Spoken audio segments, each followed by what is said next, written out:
दलितों की हालत क्या हो गई भगवान, कितना बदल गया इंसान। अगर खनन से रोका तो पीटा, मुंह पर कर दिया पेशाब। बेटे के सामने माँ के बाल पकड़कर घसीटा, अब जीना नहीं चाहता बेटा। हमारे देश में क्या दलित होना एक अभिशाप हो गया है? क्या अपर कास्ट के खून का रंग अलग होता है? क्या एक खास जाति में पैदा होने से इंसान बड़ा हो जाता है? अगर ऐसा नहीं है तो बताइए, हरिओम वाल्मीकि की क्या गलती थी? आईपीएस पूरन कुमार ने क्या गुनाह किया था? बताइए, सीजीआई ने कौन सा फैसला गलत दे दिया था? और बताइए कि कटनी के इस दलित बेटे ने ऐसा क्या अपराध कर दिया था जो उसे जीवन भर का ट्रॉमा दे दिया? आप जानते हैं, इंसान के लिए सबसे ज्यादा कीमती उसका स्वाभिमान होता है। एक बार इज्जत गई तो दोबारा वापस नहीं आती।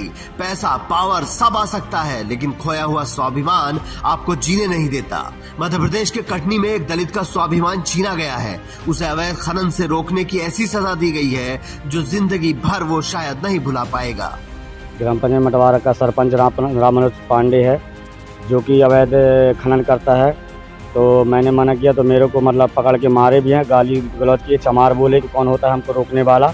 और उसके लड़के के द्वारा मेरे ऊपर मुँह दिया गया। जब मेरी माँ ने बीच बचा के तो उसको भी बाल पकड़ के घसीटा गया, उसको भी मारा गया।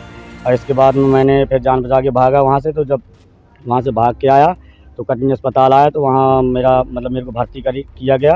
तो 3 दिन मैं भर्ती रहा। मेरे इतनी ज़्यादा चोट है कि खरोंच है, सर में चोट है। मेरा सर भी दर्द करता है, पूरा शरीर दर्द करता है। तो जब मेरी आज छुट्टी हुई वहाँ से, लेकिन सबसे ज़्यादा मेरे को तो अपमानित किया गया वहाँ पे। इतना ज़्यादा किया गया कि मेरे को खुद गाँव जाने में शर्म लगती है कि मैं अपनी आत्महत्या करूँ कि ना करूँ।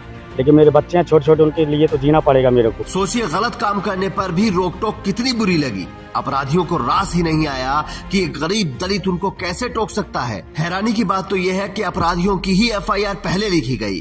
पीड़ित थाने में घूमता रहा लेकिन कुछ नहीं हुआ, तो उसने एसपी ऑफिस में आकर रिपोर्ट दर्ज कराई। तब जाकर मजलूम की एफआईआर लिखी गई। पुलिस की इस लापरवाही और दबंगों की दबंगई पर चंद्रशेखर आजाद गुस्से से लाल हो गए और उन्होंने परिवार से वीडियो कॉल पर बात की। इसके बाद चंद्रशेखर आजाद ने मध्य प्रदेश सरकार के सामने 2 मांगे रखी। पहली, सभी आतंकवादियों को तुरंत गिरफ्तार किया जाए और उन पर SC/ST एक्ट, हत्या के प्रयास और आपराधिक धमकी की धाराओं के तहत कठोर कार्रवाई की जाए। दूसरी, पीड़ित परिवार को सरकारी सुरक्षा, उपचार सुविधा और न्यायिक प्रक्रिया में सहयोग दिया जाए। ग्राम पंचायत मटवारा का सरपंच राममनोज पांडे है, जो कि अवैध खनन करता है। तो मैंने मना किया तो मेरे को पकड़ के मारे भी हैं, गाली गलौज किए, चमार बोले कि कौन होता है हमको रोकने वाला। और उसके लड़के के द्वारा मेरे ऊपर मुँह दिया गया। जब मेरी माँ ने बीच बचा के तो उसको भी बाल पकड़ के घसीटा गया, उसको भी मारा गया। और इसके बाद में मैंने फिर जान बचा के भागा वहाँ से। तो जब वहाँ से भाग के आया तो कटनी अस्पताल आया तो वहाँ मेरे को भर्ती किया गया। तो 3 दिन मैं भर्ती रहा। मेरे इतनी ज़्यादा चोट है कि खरोंच है, सर में चोट है। मेरा सर भी दर्द करता है, पूरा शरीर दर्द करता है। तो जब मेरी आज छुट्टी हुई वहाँ से, लेकिन सबसे ज़्यादा मेरे को तो अपमानित किया गया वहाँ पे। इतना ज़्यादा किया गया कि मेरे को खुद गाँव जाने में शर्म लगती है कि मैं अपनी आत्महत्या करूँ कि ना करूँ। लेकिन मेरे बच्चे हैं छोटे छोटे, उनके लिए तो जीना पड़ेगा मेरे को। चंद्रशेखर आजाद ने कहा कि ये घटना दिखाती है कि आज भी हमारे समाज में आतंकवाद का जहर कमजोर वर्गों की जिंदगी को असुरक्षित बना रहा है।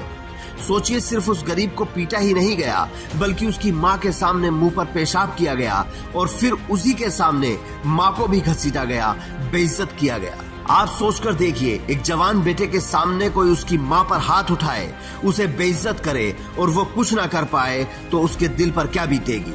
उसके बाद जिस संविधान की शपथ लेकर पुलिस ने उसकी सुरक्षा की जिम्मेदारी ली है, वो भी ना सुने तो कैसा लगेगा।